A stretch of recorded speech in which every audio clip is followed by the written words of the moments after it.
Good morning, everyone. This number is the catalyst. The number, very important number. It's the catalyst that's just going to make things come alive and move us forward down the path of greatness. An important number, and we'll discuss that in just a moment. Let's do some review, and that'll kind of lay our foundation for what the gospel will be unfolding today. Remember 3 weeks ago, we saw Bartimaeus. Jesus is on his way to Jerusalem. He heals one blind man, tells him to go home. To Bartimaeus, though, he says, "Go on your way," and Bartimaeus follows him. Why? Because Bartimaeus could see, not only physically, but he was grateful what he had been given. And so the question is, how do I know I can see? I can see when I am filled with gratitude for the many blessings that God has given me, has given my family. So we go through an ebb and flow in life. Where are you right now? Are you filled with God's love related to the fact that He has just given you so much? Do you spend some time thanking Him in gratitude? Or is this kind of more of a cloudy time where it's hard to see God's goodness in your life? If that's the case, then we simply shout out, just as Bartimaeus did, "Lord, I want to see." 2 weeks ago, we looked at love your neighbor. All right. The great Shema, love the Lord your God with all your heart, with all your soul, with all your mind, with all your strength. And then Jesus pulled from Leviticus and kind of combined them together. Love your neighbor as yourself. These two are the greatest commandments. The question was, well, how do we love, and what does it look like to love, and who is our neighbor? And we started off by defining love not so much as what it is, but what it's not.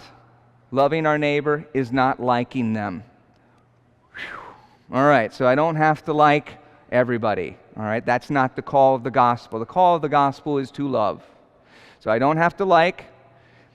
Loving my neighbor is not ignoring justice.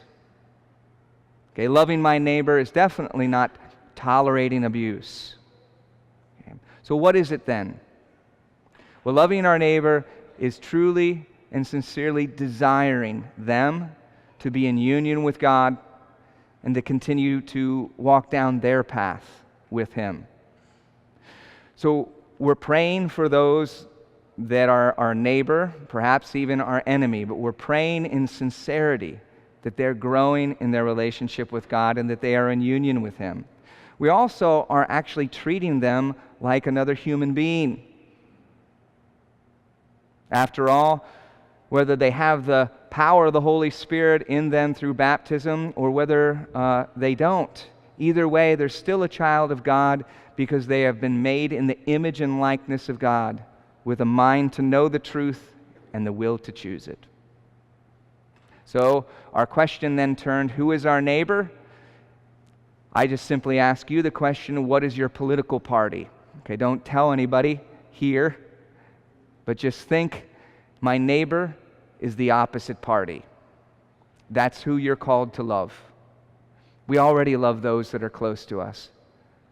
The gospel call, our neighbor, are those people that we struggle to see eye to eye. Being in the upper Ohio Valley, I also kind of moved it to sports. Whatever sports team you can't stand, all right?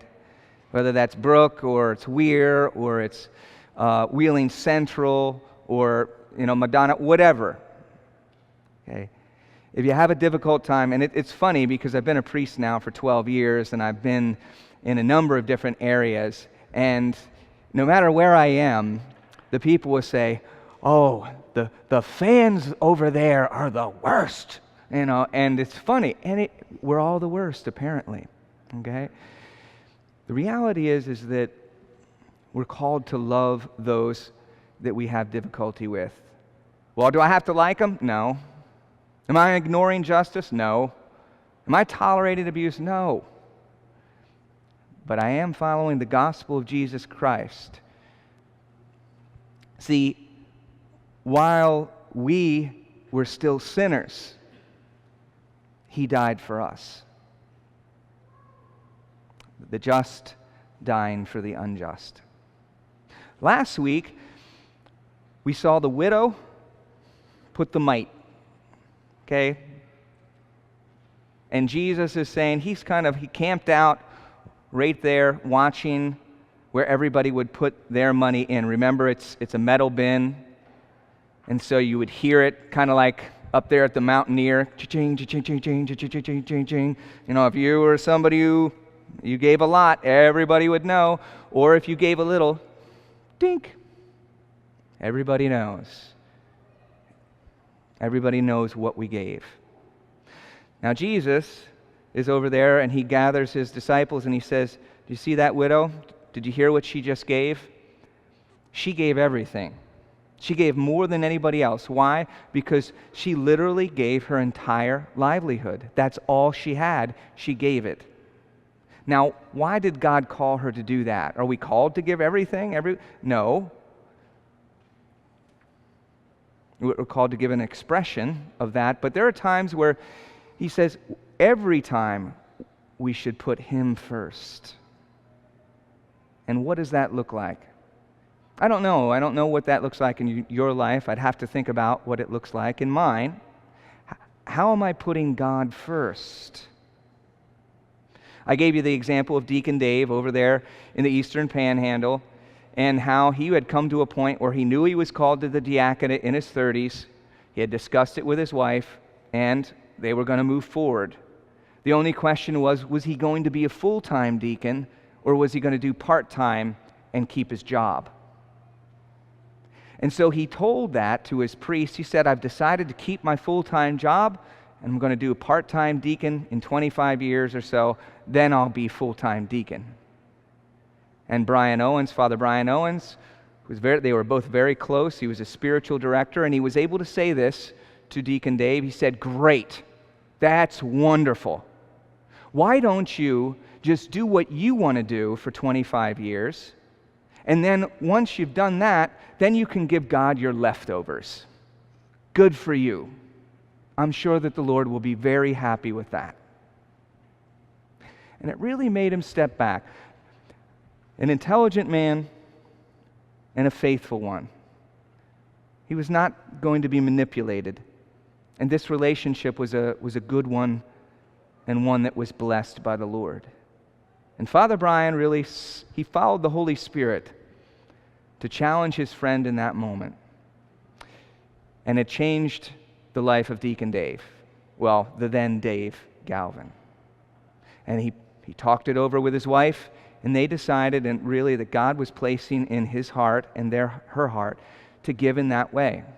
See, Dave Galvin was an incredible administrator. He had incredible administrative gifts. And the question is, what could he do with those? When we put God first, we will find what God himself has placed in our heart to give. More love than we could possibly imagine otherwise. So Dave put him first. He became a deacon. He quit his job at Sherman-Williams and started to be the administrator, the full-time administrator at St. James. Now, if you've ever been to Sacred Heart of Mary, you know, that church, it's a smaller church.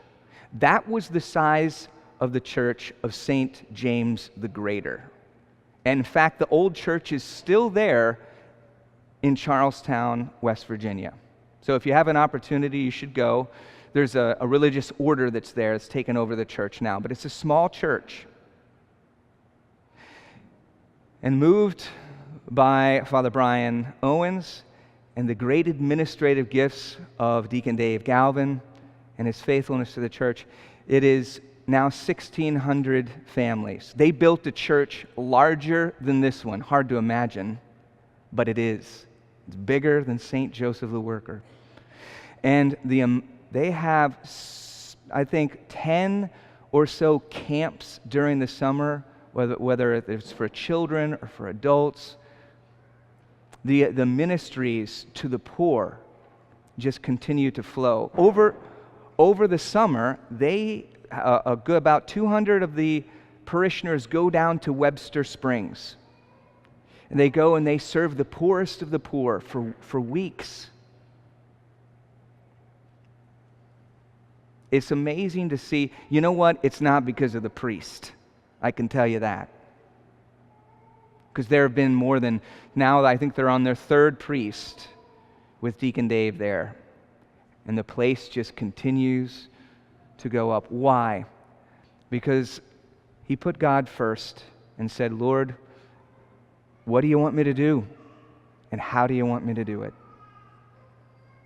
So now we come to today and that number. We come to that number that's so important. What number am I talking about? Well, did you hear the gospel?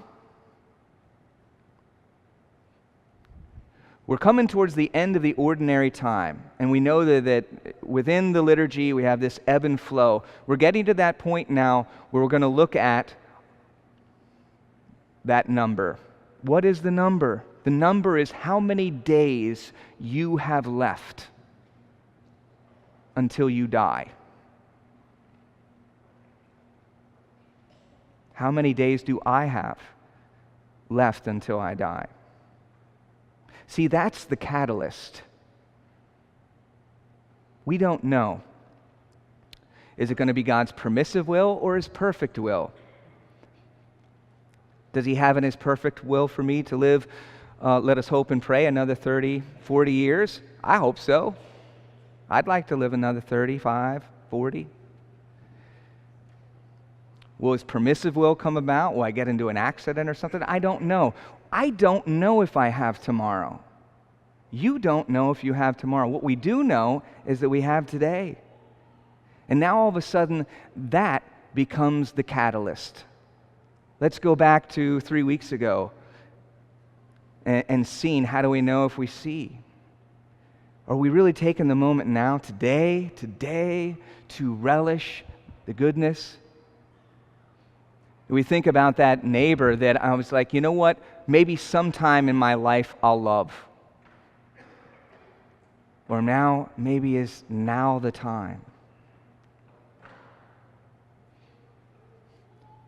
Or to Deacon Dave, is today the day that I put God first? And I dare to ask Him, what is it that you want me to do? I'm going to give you a blank slate, Lord. I'm willing. I'm willing to look into my heart and to see what you have really called me to give.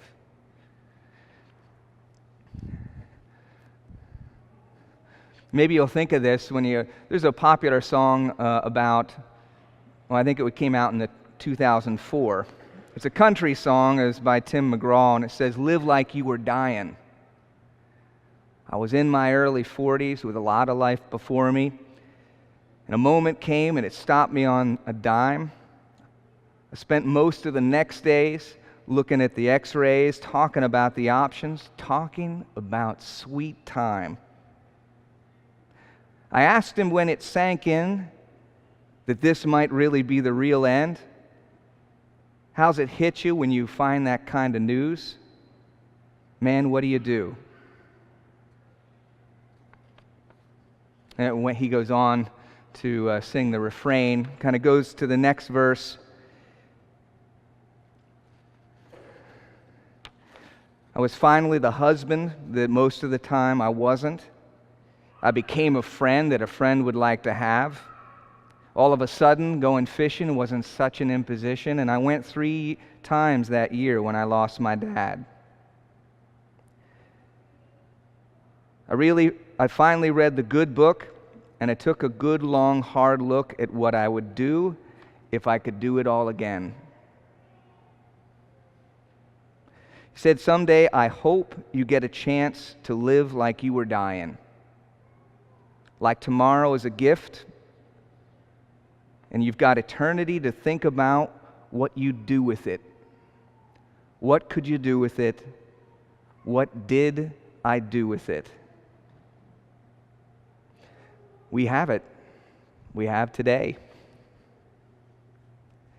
Let it be the catalyst to follow Jesus unreservedly, to find what He's placed in our heart to give. think about the number.